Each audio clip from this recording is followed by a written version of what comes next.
Nós estamos desenvolvendo duas séries de mensagens. Uma pela manhã e outra à noite. Então, hoje pela manhã, nós desenvolvemos a primeira série, O Pai está à sua procura, adore-o. E foi muito bonito ver hoje pela manhã pessoas que só vêm à noite. E foi muito bom a gente abordar essa expectativa de Deus de receber adoração. E à noite, nós estamos falando sobre sabedoria para viver, enfrentando com Deus os conflitos da vida. E os conflitos da vida, eles acontecerão no ano 2025. E como é que você vai enfrentar os conflitos da vida em 2025? Se você não sabe quais são eles e de que maneira eles se manifestam. Boa parte de nós sofremos as consequências desses conflitos que nós temos que administrar. O primeiro conflito, por exemplo, foi o conflito entre prioridades. O que é prioridade? Como é que você entende as prioridades? Então, nosso primeiro tema foi equilibrando prioridades em um mundo agitado. E nós falamos naquela ocasião que é um grande desafio para nós entendermos e estabelecermos as prioridades. Devemos ter cuidado com a distração. Devemos saber escolher o que priorizar e, especialmente, priorizar o reino de Deus. E nós fomos desafiados a colocar em primeiro lugar o reino de Deus e a sua justiça, e as demais coisas nos serão acrescentadas. No segundo sermão, falamos sobre o estresse. E algumas pessoas ficaram estressadas nesse culto. Algumas pessoas ficaram estressadas nesse culto. Eu abri a água, e enquanto eu estava aqui, o Davizinho veio e bebeu a minha água. E algumas pessoas que me conhecem sabem o quanto eu sou joia. E a preocupação deles era de comunicar para mim que eu não bebesse a água porque o Davi tinha bebido a água. Hã? Ele não bebeu, ele babou. Babou na água. Agora eu vou saber todos os segredos do Davi. Diz que é essa crendice. Mas aí eu falei para o pastor Nildo, pastor, eu tentei avisar para o senhor que ele tinha bebido a água. Eu falei, Nildo, depois que a gente vai para a montanha, o que é uma água babada?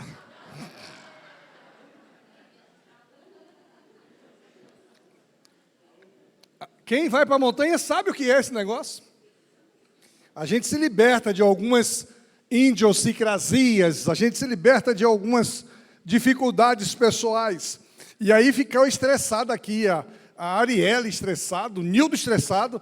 Então eu disse, olha, nós aprendemos no segundo sermão que nós precisamos renovar a nossa mente e o nosso espírito em tempos de estresse. E esse tempo é um tempo em que todos nós precisamos lidar com estresse. Alguns de nós vivemos e trabalhamos constantemente em uma pressão constante. Nós falamos que precisamos reconhecer os sinais que podem danificar a nossa vida. Devemos cuidar com o isolamento, com a exaustão, com a perda de perspectiva. E fomos desafiados a aceitar o cuidado de Deus. Fomos desafiados a perceber um descanso intencional, uma nutrição adequada e um tempo de silêncio na presença de Deus, até que a gente possa encontrar a voz suave de Deus que vem ao nosso encontro. Se você não assistiu, está no YouTube, assista essa segunda mensagem. Domingo passado, falamos sobre relacionamentos, fortalecendo relacionamentos em um mundo fragmentado. E o mundo fragmentado, um mundo de cortes. Tem muita gente ficando rico com os cortes, com os rios, com as publicações. E nós vivemos uma vida fragmentada. A gente está conectado aqui, de repente já não está mais, já está ali. E esses fragmentos têm gerado perdas relacionais. E nós perdemos a qualidade nos relacionamentos que a gente desenvolve e tem. E a gente viu a história de Abraão, que nos ensinou que precisamos de sabedoria para vivermos relacionamentos saudáveis. E relacionamentos saudáveis exigem de nós coragem para enfrentar conflitos com humildade. Exige de nós fé para confiar que Deus proverá, e Deus provê. Requer de nós generosidade para priorizar pessoas acima de posses. Pessoas são mais importantes do que coisas, pessoas são mais importantes do que processos. Hoje nós vamos falar sobre gerindo recursos com sabedoria em tempos de instabilidade. Nós vivemos um tempo aparentemente bom do ponto de vista pessoal, familiar, como igreja. A gente acompanha a vida dos irmãos, a gente sabe as lutas que cada um enfrenta. Nós falamos de mais uma pessoa grávida, mas eu sei de pelo menos 5 pessoas que gostariam de engravidar. Entende como é complicado? Nós festejamos algumas, e aquela que gostaria de engravidar e queria tanto engravidar e não está conseguindo. Nós temos orado por estas pessoas. Sabemos de pessoas que vivem instabilidade emocional, instabilidade profissional. Aquela pessoa que nunca está satisfeita com o trabalho que tem. Eu conheço pessoas que não param em emprego. Conheço pessoas que têm instabilidade financeira, econômica. E nós temos que aprender a lidar e gerir nossos recursos, de maneira que a gente consiga um ponto de equilíbrio. Então, nós queremos ler o texto de Gênesis 41. E olha aqui como Deus dirige as coisas, irmãos. Não é combinado. O pastor Vilibaldo disse que hoje ele fez o devocional nele, no capítulo 41 de Gênesis. Mas ele nem sabia que eu ia pregar em Gênesis 41. Sabia, Vili? Não sabia porque ele está de férias. Agora, domingo que vem, ele já sabe sobre o que nós vamos pregar. Mas esse domingo, nem ele, nem o pastor Nildo sabiam. E aí nós vamos falar em Gênesis 41, e eu quero ler com vocês alguns versículos que diz assim: por fim, terminaram os 7 anos de colheitas fartas, em toda a terra do Egito. E começaram os 7 anos de fome, como José havia previsto. A fome também afetou as regiões vizinhas, mas havia alimento de sobra em todo o Egito. Depois de algum tempo, a fome também se espalhou pelo Egito, quando o povo clamou ao faraó para que lhe desse alimento. Ele respondeu a todos os egípcios: dirijam-se a José e sigam as instruções dele. Quando faltou alimento em toda parte, José mandou abrir os armazéns e vendeu cereais aos egípcios, pois a fome era terrível em toda a terra do Egito. Gente de todos os lugares iam ao Egito comprar cereais de José, pois a fome era terrível no mundo inteiro. Nós estamos falando de fome. E eu falei domingo passado, porque o sermão do domingo passado tinha a ver com fome também. E nós que vivemos em um estado promissor, de uma agricultura pujante, nós que vivemos em uma das melhores capitais do mundo, de longe a melhor capital do Brasil. E vocês sabem que eu amo o Brasil. Conheço só 3 capitais que eu não conheço em todo o Brasil. E, embora seja nordestino, eu preciso admitir que nós vivemos na melhor capital do Brasil. Às vezes nós não nos damos conta disso. Às vezes nós criticamos quando uma coisa sai do nosso controle. Criticamos o sistema de saúde, mas quando alguém vai em outra capital, alguém foi passar umas férias no Rio de Janeiro, disse: meu Deus, pastor, impossível.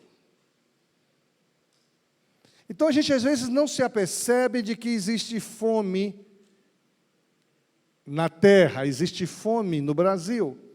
E nós que moramos em uma região central como onde nós estamos, não percebemos que existe fome em Curitiba. E às vezes pode haver fome, inclusive, pertinho de nós. A fome tem sido, ao longo dos anos, um problema. O cenário econômico para 2025 apresenta diversos desafios, tanto no âmbito global quanto no Brasil, apontou o colunista da CNN, Monem Gilvan Bueno. Entre os principais pontos de atenção estão as taxas de juros. Taxas de juros elevadas significa recessão, pouco emprego, aumento de preço, pouca produtividade. E dizia o Monem que a dívida pública, no tamanho que está, cria um problema de descontrole nas contas públicas. Por isso que se fala de aumento de impostos, de taxação de coisas que não se deveria taxar. E o mercado de trabalho, são esses 3 pontos que tornam o cenário econômico para o Brasil em 2025 preocupante, segundo o colunista da CNN Brasil. E se nós temos um cenário preocupante do ponto de vista econômico, isso requer que nós possamos dar atenção à maneira com que nós gastamos os nossos recursos. Mas eu conheço gente que sempre gastou mais do que ganhava. E no início ele achava que gastava mais do que ganhava porque ganhava pouco. Depois ele conseguiu um emprego para ganhar mais, o dobro do que ganhava. Mesmo assim, gastava mais do que ganhava. E eu descobri que aquele que não sabe gastar, não importa quanto vai ganhar, ele sempre vai gastar mais do que o que ganha. Então esse é um cenário preocupante para o mundo. O mundo vive um momento complicado. Hoje eu li uma matéria sobre a maior potência mundial, celebrando a possibilidade de conseguir $1 trilhão do mundo árabe. Então não é só o Brasil que vive um momento econômico preocupante. Agora imagine você ao acordar amanhã toca o seu despertador, e quando você acordar, você vai descobrir que você foi escolhido para administrar a economia de uma das maiores potências mundiais. Foi exatamente isso que aconteceu com José. Nós conhecemos a história de José, um ex-prisioneiro que aos 30 anos tornou-se o segundo homem mais poderoso do Egito. Versículo 46, tinha José 30 anos quando começou a servir na corte de Faraó, rei do Egito. Depois de sair da presença de Faraó, José foi inspecionar toda a terra do Egito. De uma hora para outra, ele se transforma o ministro mais importante daquela nação. O pastor Charles Spurgeon afirmou: a providência de Deus é como um pergaminho que se desdobra dia após dia. Você pode estudar o passado, mas não o futuro, porque o futuro ainda está selado. O pergaminho, ele é escrito em dobradas. Você não pode abrir o futuro, você pode analisar o passado, mas o futuro ainda está selado. Nós não sabemos o que nos acontecerá. A música popular brasileira já dizia: o que será o amanhã? Responda quem puder. Ninguém pode responder o que vai ser do amanhã. Logo, precisamos tomar medidas e atitudes para que a gente administre bem o nosso presente, compreendendo o nosso passado, para que nós possamos ter um futuro administrável. José interpretou os sonhos de Faraó sobre 7 anos de fartura, mas ele também sabia que viriam 7 anos de fome. E a sabedoria de José salvou o Egito e as nações vizinhas, e a nação de Israel também. Há uma frase que diz que as crises econômicas não são apenas testes de nossa capacidade administrativa, mas da profundidade da nossa fé. A crise econômica que nós passamos e vivemos não é apenas um teste da nossa capacidade de administrar, mas diz Martin Lloyd-Jones que também é a profundidade daquilo que nós cremos, da nossa fé. Então, enfrente as questões financeiras com pelo menos 4 conselhos. Primeiro, reconheça a soberania de Deus nos recursos. Deus tem uma forma de lidar com os recursos. Deus tem ensinado o seu povo como lidar com isso. E quem não reconhece que Deus é soberano nos recursos, dificilmente vai reconhecer a soberania de Deus em outras áreas.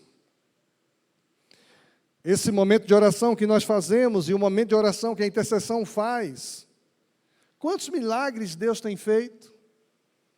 Eu tive agora uma notícia tão agradável da cura da saúde de um irmão. Pastor, muito obrigado, Deus curou meu irmão, ele está bem. Se emocionou em me dar esse relatório. Nós cremos em um Deus que cura a enfermidade, em um Deus que liberta, em um Deus que salva, mas às vezes nós não cremos em um Deus que tem um projeto de como lidar com os recursos materiais e financeiros. José reconhece que Deus está no controle de suas circunstâncias.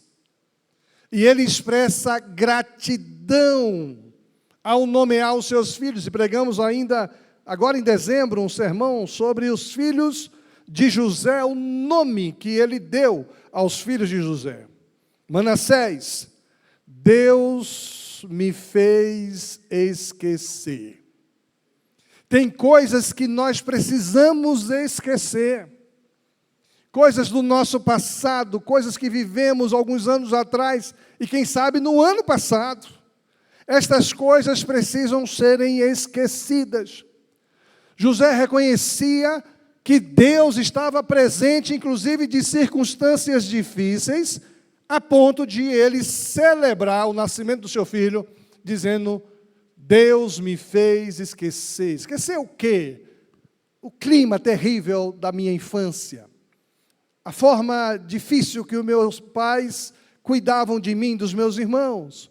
O ciúme que meus irmãos sentiam sobre mim. a perseguição, o bullying sofrido, a injúria, a falsidade, ser preso injustamente. Deus me fez esquecer. Manassés. Deu nome ao outro filho, Efraim. Deus me fez prosperar. Deus me fez esquecer as coisas ruins, circunstâncias ruins, mas Deus me fez prosperar. Ele agora é o segundo homem mais importante do Egito. E essa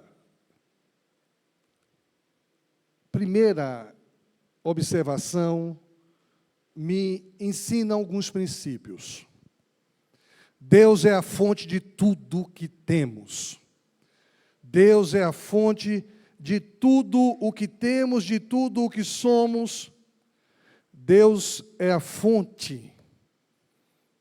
Tiago vai dizer: toda boa dádiva e todo dom perfeito vem lá de cima, vem do alto, do Pai das luzes, que criou as luzes no céu.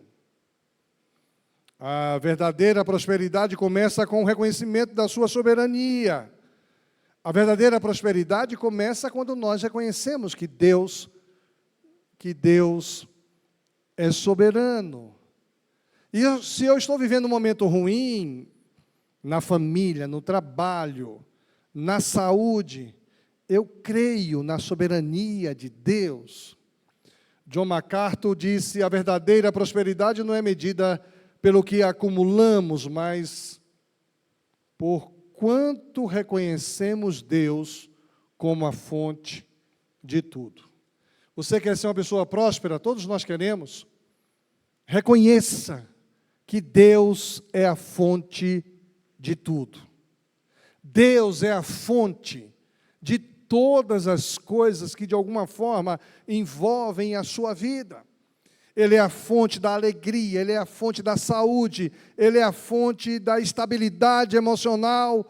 Deus é soberano sobre os seus recursos materiais, emocionais, espirituais, relacionais. A verdadeira prosperidade começa com o reconhecimento da soberania de Deus. Pratique gratidão pela provisão de Deus, submeta as suas decisões a Deus. Eu preciso tomar uma decisão, vou buscar a presença de Deus. Deus é soberano sobre seus recursos, enfrente as questões financeiras, reconhecendo a soberania de Deus. Primeira lição que você precisa ter hoje: você precisa enfrentar toda e qualquer dificuldade, reconhecendo que Deus é soberano. Segundo conselho: planeje com sabedoria em tempos de abundância. Interessante que, ao longo desse tempo, José juntou todas as colheitas do Egito. Não apenas juntou, mas ele armazenou nas cidades circunvizinhas. José armazenou recursos durante os anos de fartura, antecipando os tempos da escassez. E isso nos apresenta alguns princípios. Planejar com sabedoria reflete mordomia. Provérbios 6 fala sobre a formiga. Meu pai, quando eu era adolescente, e adolescente, gente, é abençoado. Adolescente tem um sono maravilhoso durante o dia, né? De noite ele quer ficar acordado, ali com os joguinhos. E amam dormir tarde. Aí depois, durante o dia, não quer saber de acordar.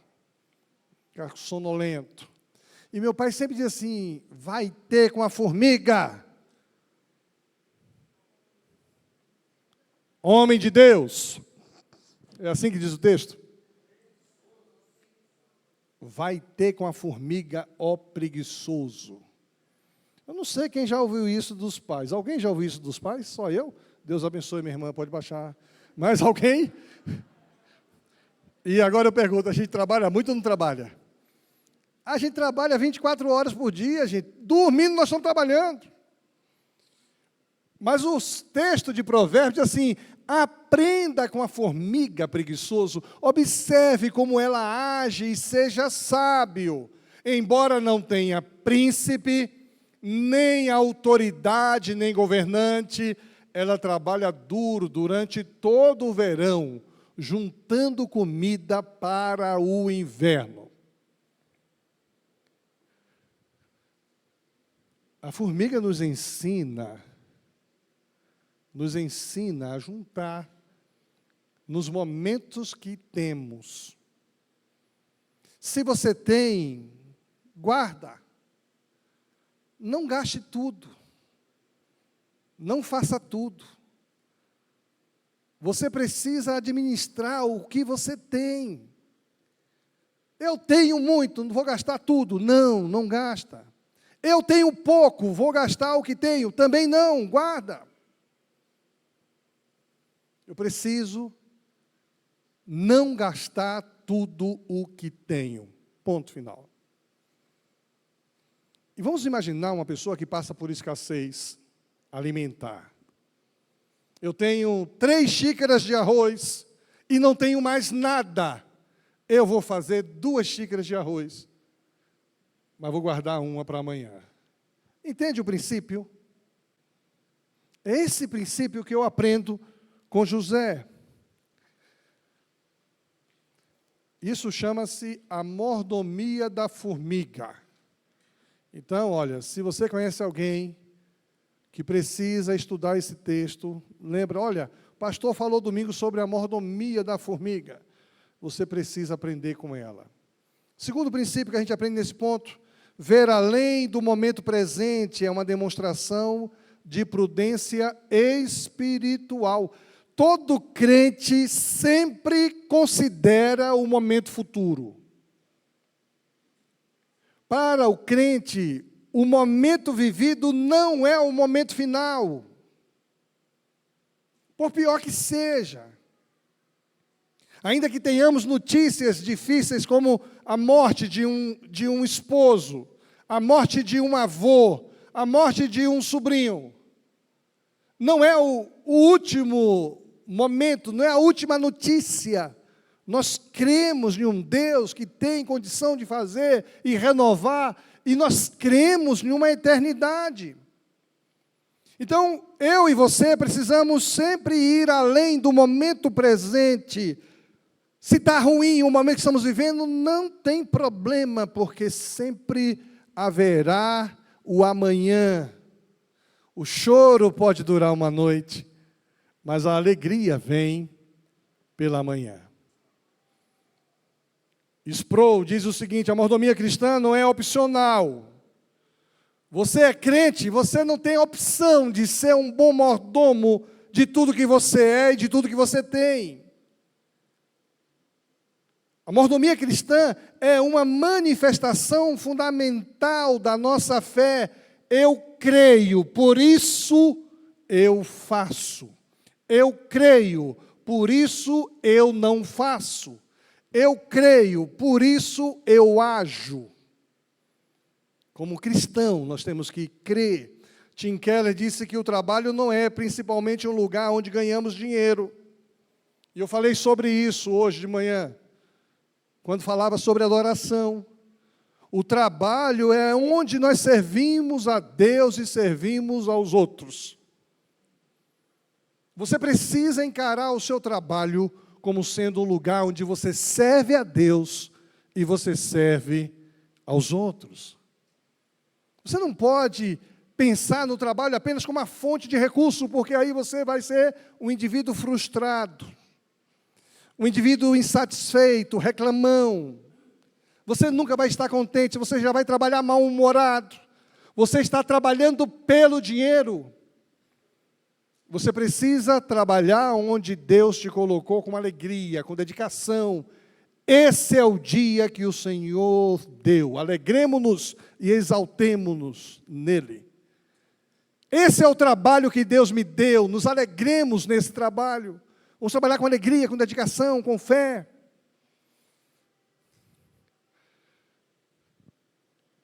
E saiba que quando Deus te dá essa oportunidade, Ele dá também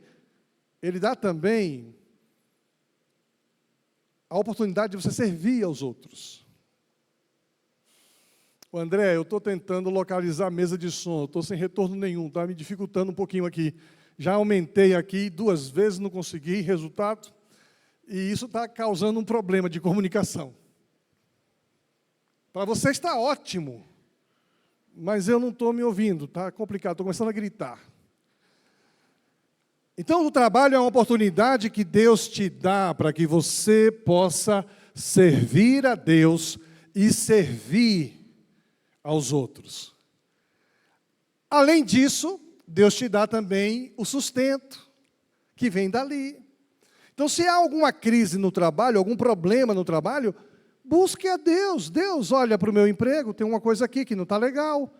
Deus, vem com a tua mão sobre mim, crie uma interação divina com o seu trabalho. E quer ver uma coisa prática que a maioria de nós não faz? O orçamento familiar. Crie um orçamento e uma reserva financeira. Tem muita gente passando por apuros simplesmente porque não sabe fazer um orçamento, nem sabe quanto gasta. Não sabe identificar. E com o uso do cartão de crédito, então, tem gente que joga tudo ali, né? E na hora de pagar, fica com dificuldade.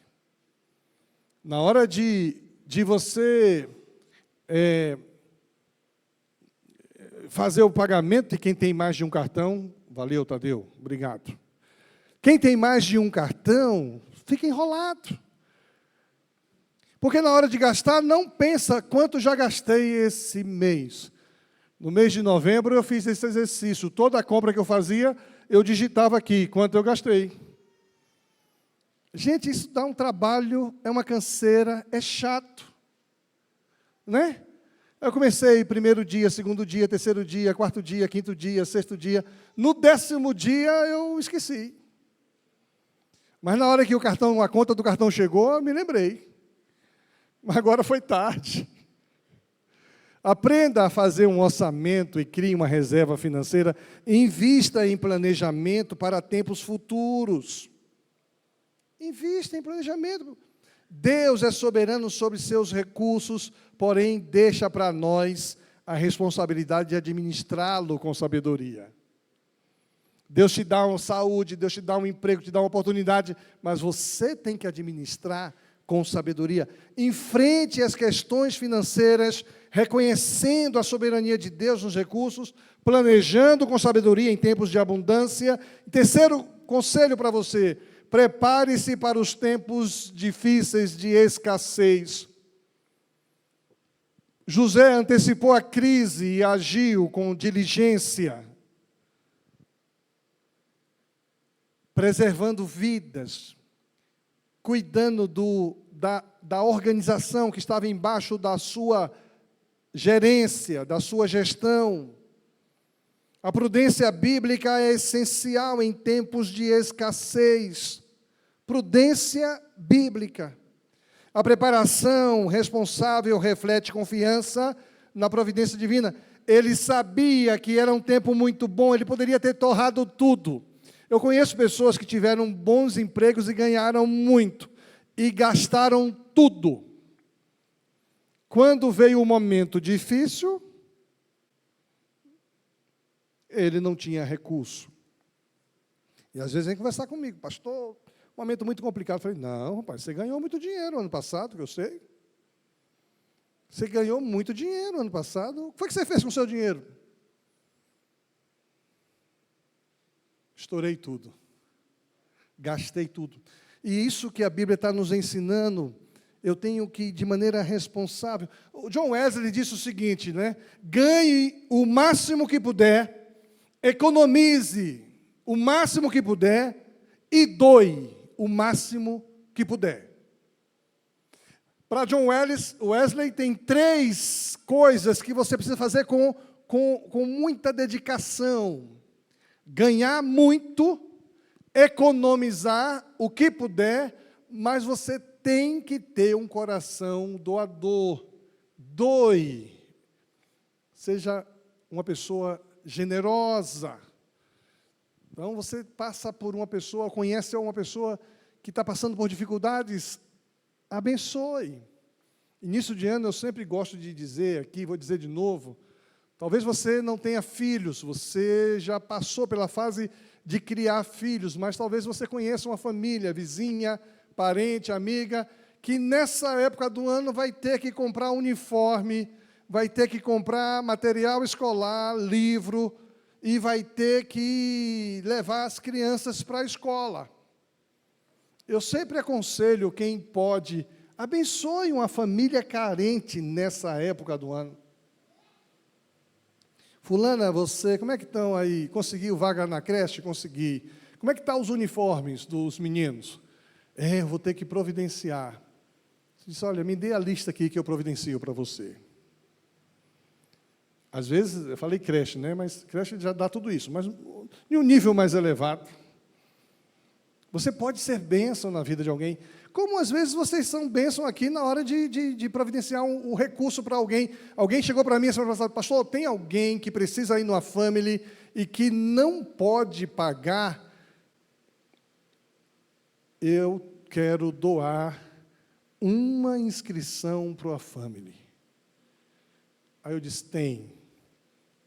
Aí tem uma pessoa que não pode pagar, mas não é pessoa que anda indo também por aí nos lugares que não devia ir, não é pessoas que estão gastando à toa, porque a gente sabe tudo isso. Né? A gente tem um radar que a gente é informado de tudo. Então o indivíduo diz assim, eu não vou na família porque eu não posso pagar. Eu disse, não, ele não vai porque ele não priorizou. É diferente. Porque eu sei onde foi que ele gastou. Gastou nisso, nisso, nisso. Então, é prioridade. Escolheu não ir. É diferente. Mas o que eu achei legal foi o coração dessa pessoa. Pastor, tem alguém? Eu falei, tem. Tem gente que precisa ir numa family e não tem condições de pagar. Eu disse, então, pastor, está aqui. Esse mesmo sentimento de generosidade que John Wesley está querendo nos ensinar, doe o máximo que puder. A prudência bíblica não é mero planejamento humano, mas submissão ativa à soberania de Deus. Evite dívidas desnecessárias. Busque conselhos sábios para decisões financeiras. Tem tanta gente com um bocado de vínculos desnecessário. E quando você vai ver, o cara é assinante disso, daquilo outro, se soma no final do mês, vai ter uma dívida desnecessária. Quer ver uma coisa complicada que nós estamos vivendo nesse mundo de hoje? Tem gente com 2 carros. E eu tive um encontro com um economista da Federação da Indústria, ele disse, quem pensa bem não tem 2 carros em casa, a menos que o trabalho exija. Porque o custo do segundo carro, você não gasta nem a metade dele de Uber por ano. E o cara provou isso para mim. Aí você tem 2 carros, é confortável em um momento, mas é mais confortável você pegar um Uber, você não se incomoda com multa, com estacionamento, com IPVA, com manutenção. E quando você põe na ponta do lápis, é uma fonte de recursos que você tem a mais. Então, ele me aconselhou a não ter o segundo carro em casa. Evite dívidas desnecessárias, busque conselhos sábios. Deus é soberano nos seus recursos, porém deixa para nós a responsabilidade de administrá-lo com sabedoria, deixando sempre reservas para o tempo de escassez. E a gente nunca sabe quando vai ser esse tempo de escassez, mas ele poderá vir. O que nós temos visto hoje é que os nossos pais e os nossos avós, eles aprenderam isso. Eu conheço famílias que os filhos ganham bem e não conseguem ter dinheiro guardado. Os pais não ganham tão bem e têm a poupancinha. Eu conheço só aqui na igreja uns 4 casos assim. O filho ganha 10 vezes mais do que o pai ou do que a mãe, mas o filho não tem dinheiro reservado. A mãe tem. Na hora que o filho precisa, vai pedir dinheiro emprestado ao pai. E é vergonhoso isso. Por quê? Porque não aprendeu a gerir os recursos. 4º e último conselho: priorize generosidade e justiça. Olha, José, depois de algum tempo, porém, a fome também se espalhou pelo Egito. Quando o povo clamou a Faraó para que lhe desse alimento, ele respondeu: dirijam-se a José. José utilizou os recursos armazenados para abençoar o Egito e para abençoar outras nações, outras famílias, outras pessoas. Esses pais que ganham 1/10 do que os filhos ganham, têm recursos para si e para os outros. Generosidade reflete a graça de Deus em nossas vidas. Os recursos são ferramentas para promover justiça e para promover o bem comum. Aquela pessoa avarenta, egoísta, que pensa apenas em si, pode observar, não é uma pessoa abençoada. Mas quando ela pensa em si, pensa também nos outros. Randy Alcorn disse o seguinte: Deus nos prospera não para elevar o nosso padrão de vida, mas para elevar o nosso padrão de abençoar os outros. Deus nos faz prosperar para que a gente abençoe os outros. A verdadeira religião manifesta-se na maneira como administramos cada aspecto de nossas vidas. Nós somos desafiados a investir em causas que promovem o reino de Deus. Se tem um projeto que amplia o reino de Deus, eu vou abençoar esse projeto. Mas nós somos convidados a priorizar a generosidade, a justiça, diante dos nossos recursos. Deus é soberano sobre seus recursos, porém, deixa para nós a responsabilidade de administrá-los com sabedoria, deixando sempre reservas para o tempo difícil, priorizando a generosidade e a justiça. Você quer ter um ano de 2025 próspero? Pratique isso. Você quer ter um ano de 2025 diferenciado? Pratique isso. Aprenda a gerir os seus recursos. Deus tem nos abençoado tanto. Reconheça a soberania de Deus. Planeje em tempos de abundância. Prepare-se para dificuldades. Use os recursos para abençoar os outros. Charles Stanley disse: nossas decisões financeiras são um termômetro espiritual. E eu não estou falando de teologia da prosperidade, não, tá? Teologia da prosperidade é um negócio diferente disso que nós estamos vendo. Nós estamos falando dos princípios de Deus, daquilo que Ele almeja para o seu povo. Se o meu povo, que se chama pelo meu nome, se humilhar e orar, se arrepender dos seus maus caminhos, buscar a minha face, eu ouvirei do céu. Eu perdoarei os seus pecados. Eu sararei a sua terra. Mas há uma condição. Primeiro, nós somos povo de Deus.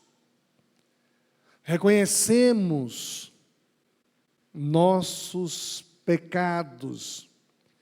Onde eu errei? Nesse tempo que os economistas preveem uma crise para o mundo e para o Brasil. mas eu me arrependo. Eu vou ter uma postura diferente. Eu vou mudar. Estamos no início do ano. A sua realidade financeira pode ser diferente em dezembro de 2025. Não para você acumular, mas para você abençoar a si próprio, os seus e os que estão à sua volta.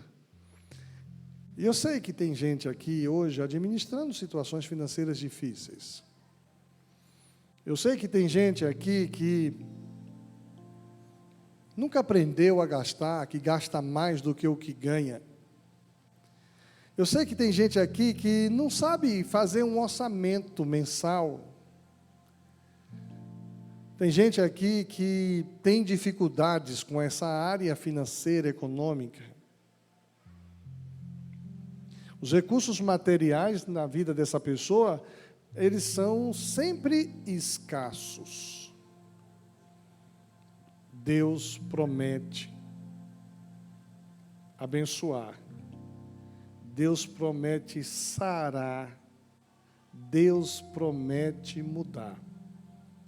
Talvez não é o seu caso. Tem gente aqui, eu conheço muita gente aqui, a maioria sabe administrar recursos financeiros. Mas os recursos que estão escassos não são os financeiros, são os emocionais. São pessoas que não conseguem administrar momentos difíceis, que perdem a cabeça. São pessoas que se descontrolam com muita facilidade. São pessoas que precisam dar atenção para a saúde emocional e não têm feito isso. É uma falta de mordomia quando não se busca a saúde emocional. Tem algumas pessoas aqui que precisam de aprender a administrar os recursos emocionais. Eu sei que tem. Tem outros aqui que precisam aprender a administrar os recursos relacionais. Pessoas que Deus tem dado a você a oportunidade de compartilhar a vida e viver junto. Tem pessoas que vivem nutrindo, como vimos hoje pela manhã, a raiz de amargura. É um bom administrador financeiro. Sua saúde emocional está equilibrada, mas os recursos relacionais são desperdiçados. Ninguém consegue estar junto, ninguém consegue conviver, ninguém consegue abrir o coração. É alguém que não tem com quem dividir as coisas, porque as pessoas fogem delas.